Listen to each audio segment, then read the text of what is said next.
Hello everyone, welcome back to Run the NBA, and today I want to talk about one of the few young players on the LA Clippers, and that is Terrence Mann. Terrence Mann had a very intriguing season last year with the Los Angeles Clippers, and more specifically an intriguing playoffs, as he of course emerged for that big game against the Utah Jazz with 39 points on 71% shooting, making 7 threes on 10 attempts, and then continued to be an important part of the team while Kawhi Leonard was out of the lineup against Utah earlier on in that series and against the Phoenix Suns in the conference finals. And so with Kawhi Leonard still expected to be out for the remainder of the upcoming season, or the majority of the upcoming season, it remains to be in question how much of an impact will Terrence Mann have on this LA Clippers team, how important will he be, and how good will he be or continue to improve to be for this Clippers team moving forward. So today we're going to talk about Terrence Mann. We're going to talk about his playoff run, whether it is indicative of how good he can be moving forward, or whether it is more of a fluke and he will continue to go into an important but not overly improving bench role in this upcoming season for the LA Clippers. With that being said, if you guys do enjoy the video, be sure to leave a like down below and subscribe to the channel if you are new. With that being said, let's go ahead and let's talk about Terrence Mann. It is worth noting before we get into this discussion that Terrence Mann is the 48th overall pick in the 2019 NBA draft. He is only entering the third year of his NBA career and is still only 24.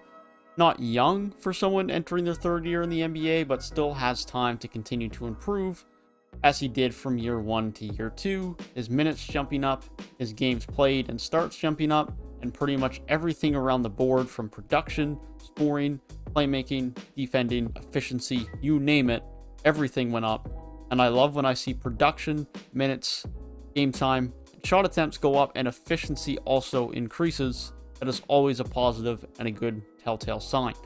Terrence Mann had a fairly good regular season for the Clippers last year as an important part of their bench unit, playing about 19 minutes a game, averaging 7 a night, on a very efficient 42% from deep and 51% from the field, while also giving them some good defense. Terrence Mann is a solid wing defender. At 6'5", he is best suited defensively at the shooting guard spot in relative to the small forward spot, but he does still see some time at that small forward spot and can hold his own there when he plays there. But I personally think he is best at that shooting guard spot, and I expect that's where he will play more minutes than he does the small forward spot in this upcoming season. Now, I still don't think he's going to start. I think he will be part of the bench again this year, but I think he will have a more significant role from the get-go and will be an important part of this team moving forward. Whether it's Eric Bledsoe that starts ahead of him, whether it's Nick Batum that starts ahead of him, one of those guys I think will be ahead of him, and Terrence Mann could possibly be the 6th man for this team off of the bench, or if not, then not far off it.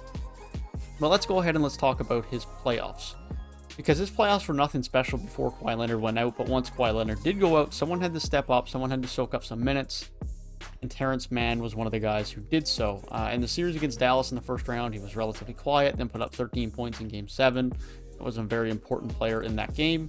And the same can be said for against Utah. He didn't really do much until Kawhi Leonard went down, and then you can see his minutes just went up. 22, 15, 26, and 36 were his minutes for the last 4 games in the series, with, of course, that Game 6 being his 39-point blowout that everyone remembers him for and gives him hype, whether it is deserved or not, for this upcoming season. And then he played 27.7 minutes per game in the Phoenix series, never being able to get anywhere near the heights of that 39-point game, but still being a solid piece for them throughout the series.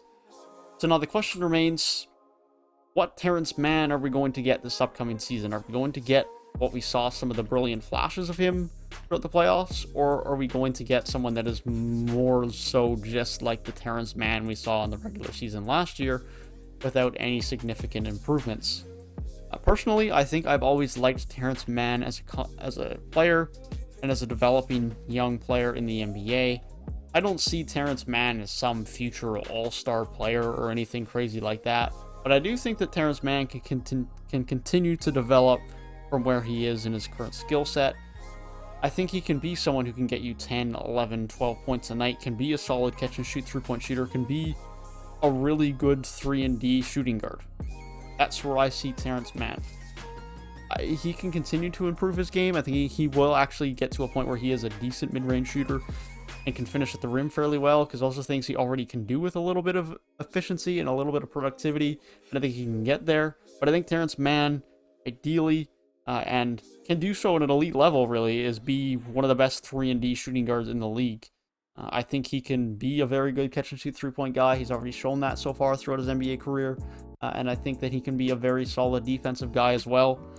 I don't think you're going to get anything much more than that. I think, like I said, I think he can continue to develop his mid-range and get a little bit more. I think he can finish at the rim a little bit better, but I never think he's going to be some great playmaker. I don't think he's ever going to be some amazing rebounder, but he can definitely be a good 3-and-D guy for you at the shooting guard spot. That'll probably continue to be off of the bench for someone for a while with the Clippers for the time being, but I think he's going to be a very important part of this Clippers team next year. I expect his minutes and his role in the offense to go up, and I think he's going to be an important part in the Clippers remaining competitive without Kawhi Leonard next season. But let me know down in the comment section what you guys think about Terrence Mann for next season, what you guys thought about his playoff run. With that being said, I hope you guys did enjoy the video. If you did, be sure to leave a like down below and subscribe to the channel if you are new. And if you want to hear my thoughts on other young players or rookies coming into the league next year, then be sure to click the box on the right-hand side of the screen. With that being said, I hope you guys have a great rest of your day, and I will see you guys in the next one. Peace.